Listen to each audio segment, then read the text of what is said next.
Bismillahirrahmanirrahim. Assalamualaikum warahmatullahi wabarakatuh. Salam sang sejati. Setelah keberadaan diri telah tiada, dari mana lagi datangnya godaan iblis atau setan pada diri kita?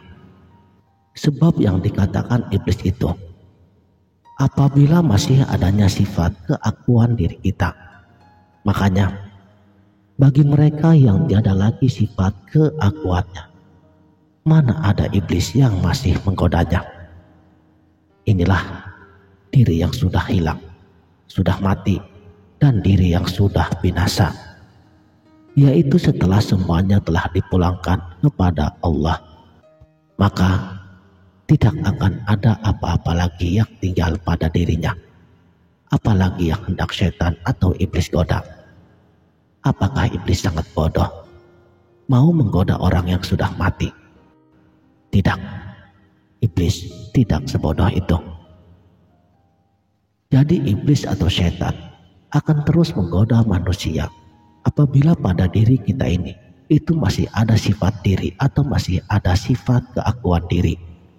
Tetapi setelah tidak ada lagi sifat keakuan diri, tentunya tidak akan ada sifat iblis dan juga sifat setan tersebut. Dan selanjutnya yang akan hadir pada diri kita adalah kesadaran, ialah sifat ingat kepada Allah Subhanahu wa Ta'ala. Dan bila mana sifat ingat kepada Allah telah mengambil tempat di dalam kalbu kita, maka sifat fana dan bako setelah lebur dan binasanya segala sifat diri. Jadi sifat ingat kepada Allah telah meleburkan sifat iblis. Maka itulah yang dikatakan tahapan ikhlas.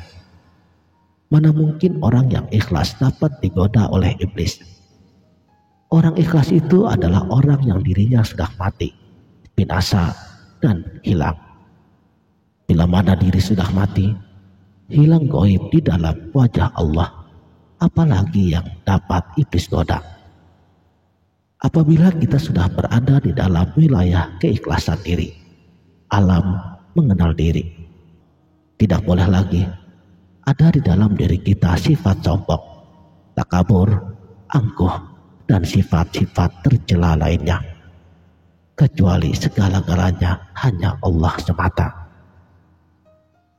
Karena hidup kita ini hanya menumpang kepada Allah. Dengan itulah, kembalikanlah segala milik Allah. Kita ini tidak ubahnya seumpama patung. Jika kita tidak ditunjangi atau dipayungi dan tidak didirikan oleh nyawa atau roh, siapalah kita ini? Dan untuk melihat roh yang bersemayam di dalam tubuh kita, hendaklah membinasakan diri yang zahir, melebur, lenyap, dan mengembalikan terlebih dahulu sifat diri yang zahir ini kepada Allah semata. Barulah di situ akan kelihatan dan akan terpandang Tuhan yang mempunyai diri, yaitu roh. Bagi yang tidak nampak diri rohani yang tersembunyi di sebalik jasad, maka akan jadilah sebagaimana yang berlaku kepada iblis. Iblis ketika disuruh bersujud kepada Nabi Adam alaihi salam, ia tidak nampak bahwa berdirinya Adam itu atas dasar berdirinya roh. Dan ketika itulah iblis tidak dapat melihat hikmah atau rahasia Allah di sebalik kejadian Nabi Adam alaihi salam. Itulah sebabnya iblis ingkar. Saudaraku, sang sejati, kunci pembuka hijab, ingat kepada Allah. Kunci keramat untuk membuka hijab kepada Allah adalah dengan tidak ingat kepada yang selain Allah. Kunci, cara, ataupun kaedah, jalan yang dapat membuka hijab hati kita menuju cahaya ingat kepada Allah itu adalah dengan cara lupa kepada makhluk. Dan cara untuk lupa kepada sifat makhluk tersebut adalah dengan mengembalikan semua yang bersifat kepada Allah. Inilah kunci pembersihan hati daripada yang bersifat kotor, yaitu dengan cara berserah diri. Diri akan menjadi bersih, dan setelah diri menjadi bersih, maka ingat kepada Allah akan datang dengan sendirinya. Buanglah ingatan kepada makhluk dan ingatlah hanya kepada Allah Subhanahu wa Ta'ala. Selagi kita ingat kepada makhluk, ingat kepada dunia, dan ingat kepada alam kebendaan, selagi itulah Allah tidak akan dapat kita ingat. Setelah putusnya ingatan kita terhadap makhluk atau diri, disitulah baru wajah Allah dapat kita lihat dan dapat kita ingat dengan jelas, terang, lagi nyata. Ingat atau zikir kepada Allah hendaklah sebagaimana berzikirnya makhluk-makhluk lain. Semua makhluk berzikir dan bertasbih kepada Allah. Tandanya makhluk lain di alam ini berzikir kepada Allah adalah melalui sifat patuhnya, sifat tunduknya, dan sifat taatnya kepada segala perintah dan ketetapan yang telah Allah tetapkan.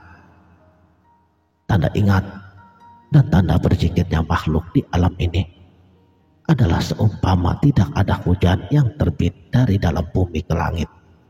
Tidak ada bulan, bintang, ataupun matahari yang lari atau tergelincir dari garis edar galaksinya. Sifat patuh, taat, dan tunduk itulah tanda mereka berzikir dan ingatnya makhluk di alam ini kepada Allah. Tanda ingatnya kita kepada Allah hendaklah juga sebagaimana ingatnya makhluk di alam ini, yaitu dengan percaya, yakin, taat, dan patuh kepada apapun segala yang telah Allah tetapkan, segala yang telah berlaku pada diri kita. Berzikirnya setiap makhluk di alam ini bukan dengan cara sebagaimana sebutan manusia. Berzikirnya makhluk pada alam ini adalah dengan menggunakan caranya sendiri, yaitu dengan cara berpasrah diri, berserah diri, dan semuanya terserah kepada Allah, yaitu atas segala ketetapan sejak azali. Itulah cara berzikir, cara ingat, dan cara bertasbihnya makhluk di alam ini kepada Allah Azza wa Jalla. Seandainya kita sebagai manusia, khalifah Allah, dapat berzikir dan bertasbih sebagaimana zikir dan bertasbihnya alam semesta ini kepada Allah, alangkah tinggi dan mulianya kedudukan zikir kita di sisi Allah. Sayangnya, kebanyakan dari kita ingat atau berzikir kepada Allah itu hanya sebatas ucapan bibir yang selalu berdusta. Amalan zikir atau ingat kepada Allah itu adalah amalan yang teramat mudah dan teramat senang untuk diamalkan. Tidak seperti sulitnya mengamalkan amalan-amalan yang lain. Tapi sayangnya, dikarenakan terlalu mudah dan terlampau senangnya cara ingat kepada Allah ini, membuat kebanyakan dari kita lupa untuk mengamalkannya. Inilah yang dikatakan hijab. Demikianlah. Terima kasih telah menonton. Sampai jumpa di video berikutnya. Wabillahi taufik wal hidayah. Wassalamualaikum warahmatullahi wabarakatuh.